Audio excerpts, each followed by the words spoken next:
భారత నౌకాదళం అమల పదిలో మరో కీలక అస్త్రం చేరింది. అణుశక్తితో నడిచే బాలిస్టిక్ క్షిపణి జలాంతర్గామి ఐఎన్ఎస్ అరిదమన్ శుక్రవారం జలప్రవేశం చేసింది.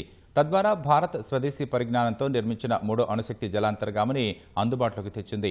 ఇది నౌకాదళ విభాగాన్ని మరింత బలోపేతం చేస్తుందని విశ్వసనీయ వర్గాలు తెలిపాయి. అయితే ఈ జలాంతర్గామి ప్రవేశంపై ఎలాంటి అధికారిక ప్రకటన వెలువడలేదు. అణుశక్తితో నడిచే బాలిస్టిక్ క్షిపణి జలాంతర్గామి SSBN కార్యక్రమం అత్యంత రహస్యంగా సాగుతోంది.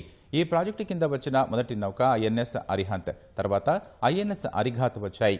భారతదేశపు మొదటి స్వదేశీ అణు జలాంతర్గామి అయిన ఐఎన్ఎస్ అరిహంత్ను 2009 జూలైలో ప్రారంభించి 2016లో నిశ్శబ్దంగా నౌకాదళంలోకి చేర్చింది. ఐఎన్ఎస్ అరిఘాత్ను 2024 ఆగస్టులో ప్రారంభించింది.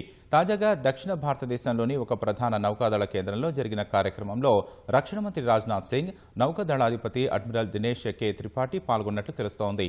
మరోవైపు విశాఖలో రాజ్నాథ్ సింగ్ సమక్షంలో నౌకాదళానికి చెందిన కొత్త యుద్ధనౌక ఐఎన్ఎస్ తారాగిరి కూడా జలప్రవేశం చేసింది.